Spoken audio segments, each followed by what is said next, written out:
Hello, everyone. I'm here to talk to you about an annoyance that has ravaged our lives since we first realized our sense of self. What I'm going to discuss is imposter syndrome. Now, what is imposter syndrome? Well, it's a feeling of living a fraudulent lifestyle. And I'm not talking about tax fraud or lying to other people. I'm talking about our innate ability to lie to ourselves. Try to think of all the accomplishments you've had, all the good things that have been said and happened to you, and now try to think about all the failures, all the bad things that have been said and happened to you. Which list is longer? If you're like most of us, you tend to remember the negative aspects. You allow these feelings to impact the way you live and act in life. What if I were to tell you that you can overcome these negativities of being a normal human being? I believe that you could realize your true potential and combat these negativities to live a more optimistic and successful life. To give a little bit more background, I have felt imposter syndrome in several areas of my life. One of the first times I can remember is when I was in 6th grade. I asked a girl to date.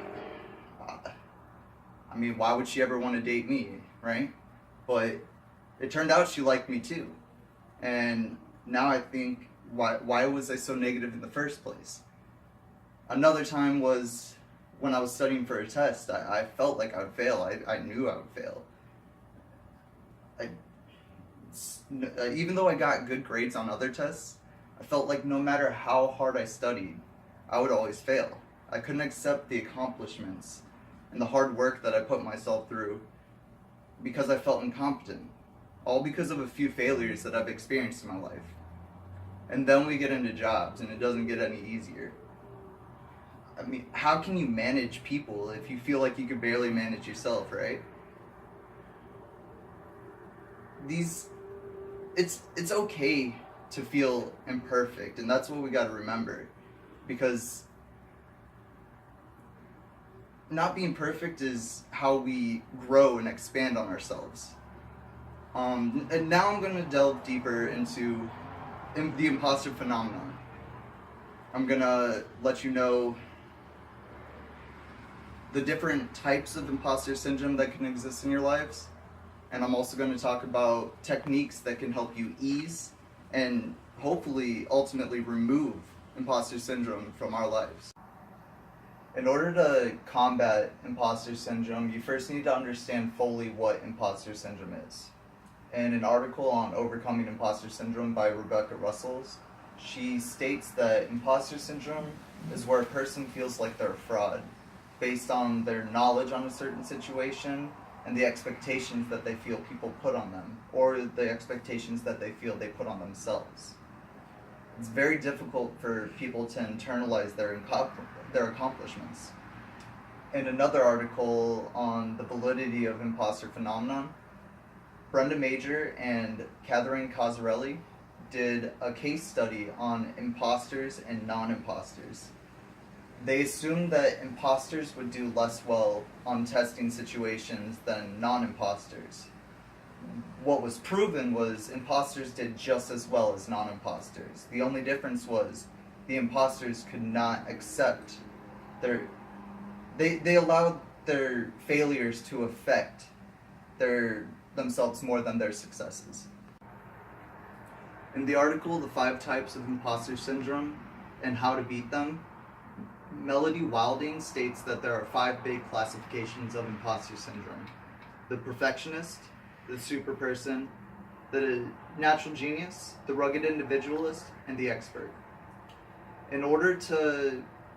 Each of these classifications have their own strengths and weaknesses. And in order to accentuate your strengths and push away the weaknesses, you have to understand what these are. For the perfectionist, they always bring their A game. They always do their best. But their cons are that if it's anything short of their best, they feel like it's an absolute failure. For the super person, they are fantastically hard workers. They can handle anything thrown at them with ease. The cons are that they can overwork themselves, which could decrease their mental health, and it could cause their social relationships to fail. The natural genius has the pros of being naturally gifted at anything they do. They can get it right on the first try without even trying it. The cons are that if they don't get it right on the first try, they can feel shamed in their abilities. The rugged individualist is a person that is extremely independent and can take on any task. The cons of this is that they could take on too much and they won't ask anybody for help even if they absolutely need it. And then you have the expert. This person's pros are that they're always certified and highly skilled for the job that they're applying for. The cons of it, though, are that in order for them to move up, they have to feel like they have all the knowledge they need. And this could cause them to procrastinate further in their lives. Alright, so we know what imposter syndrome is, and we know the types of imposter syndrome. Now we can start learning how to combat imposter syndrome. In an article, Overcoming Imposter Syndrome by Kyle Estenroder, he states that there are internal ways and external ways to combat imposter syndrome. Some of these internal ways is to stop overthinking your self-importance. Learn to accept your accomplishments. If you find the reason, the situation that's causing you imposter syndrome, learn to work hard to provide value for it rather than focusing on the negativities. And a really big one is to stop comparing yourself to other people. Some external ways to do this is to write down all the compliments that you've received throughout your days, throughout your week, throughout your life, whatever. Put them in a box, and if you're ever feeling unworthy, take them out, read them, get a little quick pick-me-up. One of my favorites is to imagine all of these negativities as little bugs and just throw them on the ground and just start stomping them. It looks funny, it makes you feel good, but it also, it's the positivity that comes out of it. That's my personal favorite. And another good one is to write down all your negativities. Cut it up, shred it up, and compost it. Because once you start growing flowers, something so beautiful out of these negative thoughts that you felt, it starts to make you feel a way of repurposing that negative energy. This is it. You know what imposter syndrome is. You know the traits that you may share with imposter syndrome. You also know the tools to help ease imposter syndrome and the knowledge to seek other techniques that may help you that weren't discussed here. Remember, we're all human beings. None of us know what we're doing. But that's the joy of seeking one's purpose. Never feel like you are less than who you are, and always work hard to seek your true image of self.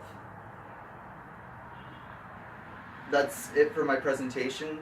I wish great success for all of you, and I thank you for your time.